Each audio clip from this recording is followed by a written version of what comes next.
उत्तर प्रदेश के मुजफ्फरनगर से एक तस्वीर आई है।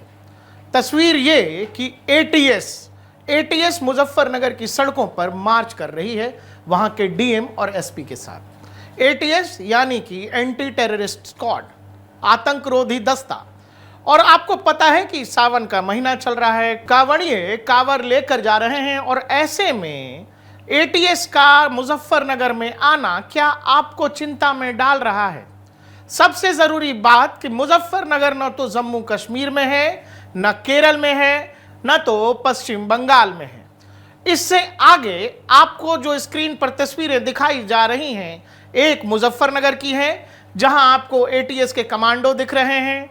मुजफ्फरनगर में कांवड़िए यात्रा पर जा रहे हैं लगातार, और संवेदनशील इलाका बताते हुए एसपी और डीएम ने वहां एटीएस बुलाया है। दूसरी तस्वीर वैष्णो देवी की है। 9 जून के दिन बसों में भरे यात्री जो वैष्णो देवी गए थे उन पर हमला हो जाता है।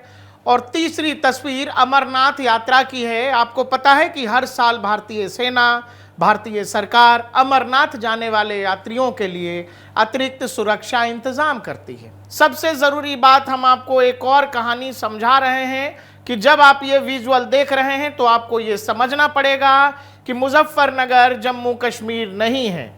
बावजूद इसके अगर मुजफ्फरनगर के अंदर एटीएस को बुलाना पड़ रहा है तो आपको ये समझना पड़ेगा कि एटीएस कांवड़ियों को किनसे बचाने आई है। आखिर उत्तर प्रदेश सरकार को ऐसा क्या इनपुट मिला है जिसके आधार पर एटीएस को मुजफ्फरनगर में बुलाया गया है? हम आपसे एक सवाल पूछना चाहते हैं। देश में हिंदू पर्व त्योहारों को लेकर एक अतिरिक्त सुरक्षा तैनाती जो देश के अलग अलग जिलों में होती है, जैसे मुजफ्फरनगर में एटीएस का आना, क्या आपको चिंता में नहीं डालता है? क्या आपको ये परेशान नहीं करता है? अभी तक मामला केवल अमरनाथ तक था कि हर साल अमरनाथ जाने वाले यात्रियों के लिए अतिरिक्त सुरक्षा मुहैया कराई जाती थी, लेकिन अब देश के अलग अलग हिस्सों में हिंदू पर्व त्योहारों वाले दिन अतिरिक्त सुरक्षा व्यवस्था और अब तो आतंकरोधी दस्ते की भी एंट्री हो गई है। आप इसको कैसे देखते हैं? हम ये आपके ऊपर और आपके नजरिए के ऊपर छोड़ते हैं। सबसे जरूरी बात यह कि इस देश का हिंदू तमाम जातियों, धर्म, संप्रदायों और पंथों के आधार पर अपने वोट कर रहा है, अपनी राजनीतिक विचारधारा और अपने राजनेता को पसंद कर रहा है। ऐसे में मुजफ्फरनगर में एटीएस का आना कांवड़ियों की सुरक्षा के लिए, इसको आप कैसे देखते हैं? हम आपका ध्यान एक दूसरी तरफ भी ले जाना चाहते हैं जो निशिकांत दुबे ने अभी 2 दिन पहले संसद में कहा। निशिकांत दुबे ने क्या कहा वो सुना देते हैं। जो आदिवासी महिलाएं उनके साथ बांग्लादेशी घुसपैठिए शादी कर रही है। हिंदू और मुसलमान का सवाल नहीं है।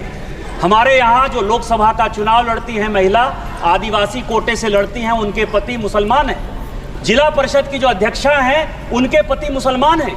मुखिया जो आदिवासी होते हैं, और ये टोटल जो है आप समझे हमारे यहाँ 100 आदिवासी मुखिया है जो आदिवासी के नाम पर है, और उसके पति जो है सभी के सभी मुसलमान हैं। निशिकांत दुबे जो कह रहे हैं वो पश्चिम बंगाल से लेकर, बिहार से लेकर, महाराष्ट्र से लेकर हरियाणा, दिल्ली, देश के हर राज्य की समस्या है।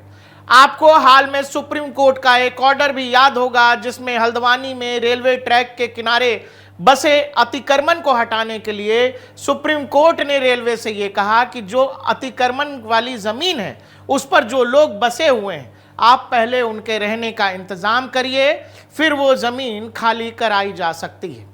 अब सवाल है कि इस देश में जो लोग बाहर से, वो चाहे बांग्लादेश से या फिर अन्य देशों से आकर भारत में शरण लिए हुए हैं, घुसपैठियों की तरह रह रहे हैं, अब उनको भी देश में सरकारें घर देने का इंतजाम कर रही हैं।